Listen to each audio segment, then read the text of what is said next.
Hello and welcome to Executive Decision, where we talk to key economic and business leaders on the state of the Indian economy. How bad are things? Are things going to get better? Are we going to reach that $5 trillion target? I'm very happy to be joined today by Niranjan Hiranandani, who is the president of the National Real Estate Development Council, which is the self-regulating body of the real estate sector, and also the chairman, the co-founder and MD of Hiranandani Group. Thank you very much indeed, sir, for speaking to us. Let me just start by asking you a set the ball rolling question that I ask all my guests, which is, how exactly would you describe the state of the Indian economy at the moment? Are we in a slowdown? And if we are, how bad is it? I think it's very clear that there is definitely a slowdown which has happened. And this is now recognized by everybody, whether it's the finance minister, whether it is North Bloc, whether it's the different sectors of the economy. Certainly, there is an overall slowdown. Okay. So there you agree that we are in a slowdown. The only difference being that some people are more affected, some people are less affected, some people are not affected. Okay. So obviously, those people who are not affected are really the persons who are going to say, oh, there is not that kind of slowdown which you describe.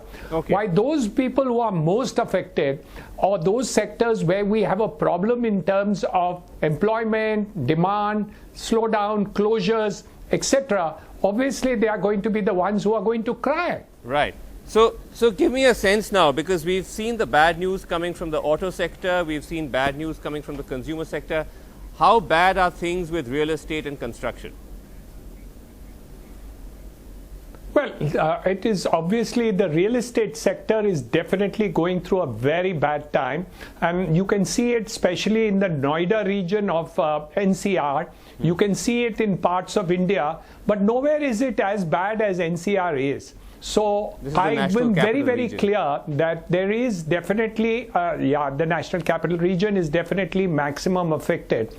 But having said that, the overall demand which has come down has been affected for not only the slowdown reason, but also the fact that there are policy measures which have forced people to postpone buying. Right. Let's take one example. Yes. GST was 12% when it was introduced. Immediately after that, they brought it down to 8% and affordable housing to 5%. Now they have changed it to 5% for regular housing without input tax credit and 1% for affordable housing. Right. So now most of the people in this period of 18 months have postponed the buying because they said we will not have to pay, we'll have to pay zero GST if the occupation certificate is received. So on one side, we have a slowdown of the economy, and on the other side, the policy measure forces people to postpone buying. Okay, so you have a compounding measure which affects real estate in a double sort of way. Okay, let me ask you a little bit about, so I'll come to GST in a second, but let me ask you a little bit about the steps that the government has been trying to take to try and get the economy going again. And let me begin more generally, because they have taken specific steps pertaining to real estate, but let me begin more generally about the huge cuts in corporate tax. Now, that was supposed to kickstart the economy, that was supposed to get animal spirits going, but do you see any evidence of that at all, especially in real estate? Of course. Of course you do. The point is very simple. We have to understand that there are three aspects of the slowdown of the economy. The first is the supply side. Yes. The second is the demand side. Right. And the third is the liquidity side. Right. So the correction in terms of the corporate tax has taken care of the supply side. So where people didn't want to invest anything more, either in manufacturing or in new projects, because they were diffident with what was happening, this has become an incentivization for them to reinvest into the capital investments, which was not happening. So corporates are definitely looking at the reinvestment position. I just want to butt in here for a second, because the initial evidence doesn't quite suggest that. Credit Suisse did an analysis where they found that 90% of the gains made by this corporate tax cuts, they said, will be retained by the corporates, either to deleverage, either to cut down on debt, or just simply shoring up their profits. CMIE has done an analysis which said that last year was one of the best years for corporate India in terms of profits, in terms of revenue, but that didn't translate into any investment. So where's the guarantee that that's going to happen? The answer, let me tell you, you see what happens is new investment doesn't happen overnight. It always takes time for it to really get off the ground. So whatever we are saying in terms of incentivization, don't believe that it can happen overnight. If I want to put up a new project, a new building, a new factory, a new staff, it does take some time to roll it out. So the answer is yes, those who are planning to slow down everything and were thinking of a further slowdown have stopped that, believing that this is going to change on the supply side. But remember, we still have to look at some further incentivization on the demand side, and we also have to see some correction on the liquidity side. So you have taken care of 1/3 of the problem. And I believe that that's a good start to do, where earlier you were not doing anything. But Mr. Hiranandani, on the demand side, the expectation was that corporates would use this extra bonus that they've got and reduce prices and give hefty discounts to customers in order for them to boost demand. But again, is that happening? Of course it is happening. You will see that there is a huge correction in terms of car prices. Okay. There are good deals which are taking place in the real estate side. Okay. Go to any large developer in terms of those who are there. Obviously, those who are putting up money in front are getting deals which were not available. All right. People are getting a choice of the type of flats that they were getting, which earlier they could not get. And today they are able to see 3 types of houses. You're able to see houses which are beginning to construct, under construction, and ready flats, and you have a choice. This was never available earlier to the consumer. So I think there is a huge opportunity which is happening, and that is now coming into the marketplace earlier. Because there were not so many flats and apartments which were ready with occupation certificate. Okay, but are you, as Hiranandani Group, are you offering discounts to your buyers after this corporate tax cut? We haven't appreciated the prices in the last 2 years. There has been no increase in prices. That itself is an indication of a real rate cut in terms of the real prices of this thing. In some of them, the prices have come down, but it's quite marginal. But if you look at it across the board in the industry, yes, we see about a 20% cut in prices across the board through the country. But why would you hesitate to bring down prices? There's no hesitation to bid up prices. We have got lower, we have 3 different segments. We have segments with lower prices. Okay. Okay, no, but that's slightly different but not all the segments require the correction. Sure, no, but that's slightly, to already have lower income or lower priced options is slightly different from saying, now we've got tax breaks, so now we are going to actually offer consumers a discount in order to revive demand.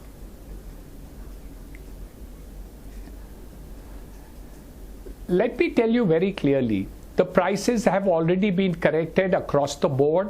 Okay. You are not going to see high prices to the extent that you were seeing earlier. Right. 90% of the extent to which the developers are offering prices, and this is not only developers and real estate, it's across the industry that you are seeing the price correction and valuation which is taking place. Right. So that correction has taken place already. Okay. But the point is that the people were wondering at to which level the prices will fall, and will they get any other further benefit from the government in terms of reduction of GST or anything else that will be there, because over a period of time there was a continuous offering by government of various reliefs which were given. Now, okay. Moving to the point you made about liquidity, which is, to have the infusion of cash that allows real estate players to invest and also to revive stalled projects. Now, banks tell us that they are flush with cash. The MD of State Bank of India was on the show, and he said that he has 1 lakh crore liquidity ready to go. But the problem appears to be, and there are many problems, but one of the problems appears to be that banks are reluctant to lend to real estate because of the track record of real estate in delivering projects, with incomplete projects, with homeowners feeling that they've been fleeced. As you're aware, a number of these cases are now in court. You know, there are various investigations as well going on. So is that also part of the problem? It is the big part of the problem. It's not a small part of the problem. It's a big part of the problem. Post the ILFS crisis, the problem is the real estate post demonetization was receiving at least 30% of the funding through NBFCs. Right. And this money had come from banks and mutual funds to NBFCs, right. and NBFCs were lending into the real estate market. Okay. Post the crisis of ILFS, right. the fund coming from mutual funds and from the banks to NBFCs have dried up completely. Yes. Because there has been a problem with ILFS and the stories around that. Right. And hence the monies committed by NBFCs have stopped flowing, as well as new funding by NBFCs are not taking place, as well as the commitment made by various banks and financial institutions are getting stymied. So even those projects which have a positive net worth and were going normally are getting stymied because of a lack of liquidity. That's why I said 1/3 of the problem of the industry yes. is lack of liquidity, and lack of liquidity. But again, when you say lack of liquidity, so yes. What I'm trying to ask you is this, that lack are banks of liquidity also with the developer. Yes, are banks reluctant to lend to real estate because of also the shadow of taints and scams surrounding the real estate sector? Because we're speaking right now in the middle of the PMC bank scandal, and to a large extent it is understood that has been caused because the bank was overexposed to HDIL, a realty sector whose promoters are now being charged with fraud.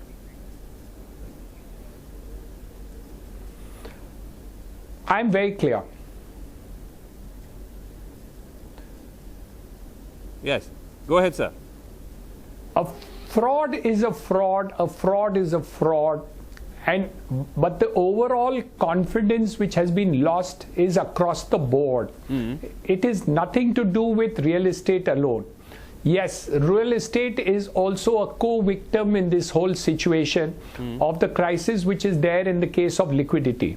So while there are cases of fraud which are there, and we definitely don't support those cases at all, sure. There are genuine builders and developers who have done everything correctly. Right. They are doing the projects rightly, they have sales, etc. But the banks and NBFCs are not funding these particular projects, even though they are all online and perfect.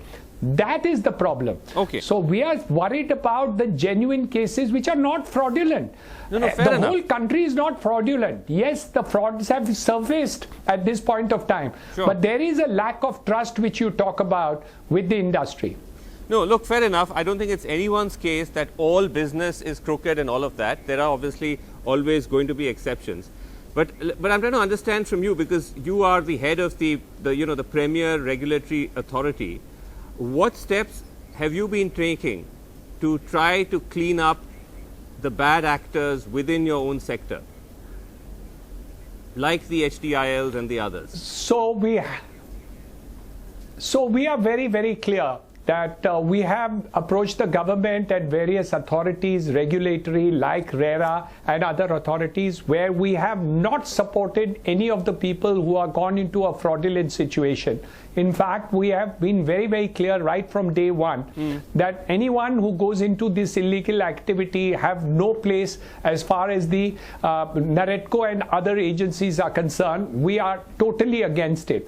What we are fighting for is that in this problem which is of the depression which is we are into, the lack of liquidity with genuine cases is the problem. Right. We need to sort that out quickly. Number two, there is a crisis of an issue where the projects are stymied, where with some amount of stress funds, we can bring more than 3 lakh apartments back into the marketplace and complete them. So we have been interacting with the government to see that the stress fund is brought into the front. So we invest that into completion of the project, and whatever is the money required to be recovered from the developers or any other position or any land which will be remaining in the project site will come to the persons who are investing into the stress fund, and that is something which we are pushing to happen quickly. So the government has announced some kind of fund, right? They said 20,000 crores will be set aside to address stalled projects. But there are also conditions that these have to be 60% complete, they have to be non-NPA, net worth positive in the affordable and middle income category, so on and so forth. Is this money going to help in any way, or is this not really addressing the crux of the problem? Okay, it's quite funny. We brought this, Yes, go ahead, sir. I'm sorry. We had worked to ask government to bring the stress fund for those projects which were stuck in NCLT and those which were NPAs. Now the fund has come where the NCLT projects and NPA are not going to get this fund. So this fund will be now used for other projects, but not the ones in NCR, because they are all in NCLT and NPAs.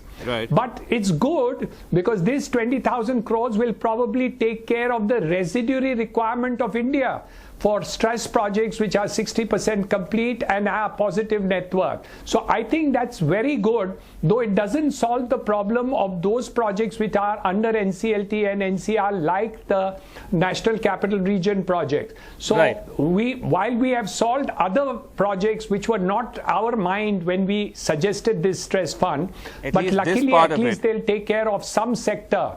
Okay, because I was just reading some research by Liasis for Us, which is this, as you know, this real estate analytics firm, and they say that of the 5 lakh, they've estimated 5 lakh units are stuck, a majority of them only 25% complete. Only about 50,000 to 60,000 units, which is only about 10%, are at that 60% completion level. So their estimate is that this, 20,000 crores which has come in will certainly help, but it will only help about 10% of the market. Yeah. Which is, I think, essentially what you were saying as well. Yeah, but let's understand the difference. Out of the 5 lakh apartments, 3,50,000 apartments are in the NCR region. Right. That is the crux of the issue. So we have to separate the whole problem of the industry of 5 lakh units. So 1.5 lakh units in the rest of the country, and we have 3 lakh plus units in National Capital Region. So what is probably going to have to be done is the National Capital Region problem has to dealt with separately, which will not be covered by the 20,000 crores. But this 20,000 crores will take care of a good amount of the rest of the country which are not in NPA and not in NCLT at this point of time. So they will be useful, though you are 100% right, as Lias Forrest has said. It doesn't help the entirety of the problem, but we believe it's a good beginning. Mr. Hiranandani, as we run down on time, I mean, I'm speaking to you, I get a sense that you're saying that the government is trying to take steps, they are trying to get the economy back on track, but do you think that they're doing enough? Do you think there's an acknowledgement that there is, the scale of the problem? Or is there still something which is, which is not adding up fully?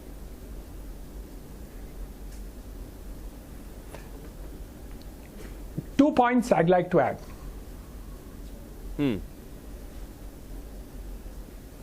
First is liquidity. Unless you don't solve the problem of liquidity, irrespective, and this is not for real estate but across the board, and you need to do it very quickly, because if you don't do it, then we are going to have this crisis you cannot come out of.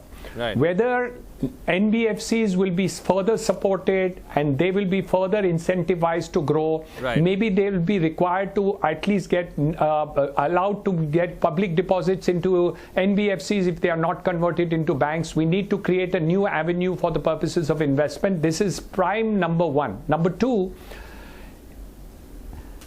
yes, in 2008, we had brought about, the Reserve Bank of India had introduced a one-time rollover for amounts which are due and payable at this point of time, in order, at that point of time, sorry, because of the crisis under the Lehman crisis. Our crisis today is 10 times worse. These are borderline NPA loans, basically, you're saying. A rollover for NPA or loans that are NPA. So if they have a minor NPA. default, if they don't pay interest, right. Absolutely. So what will happen is that you will not bring further projects into crisis today. Okay, you're saying a rollover which is basically like an extension of loans that are either getting into NPA or are NPA for the real estate sector. But is that realistic, Mr. Hiranandani? No, across the board. Across the board, okay. But is that realistic, given, as I said, that there's also all this bad faith surrounding business practices, about the way that money is perhaps being misused, again, not by everybody, but certainly by some actors, and also that this could end up worsening the NPA problem for the banking sector? No, I don't agree.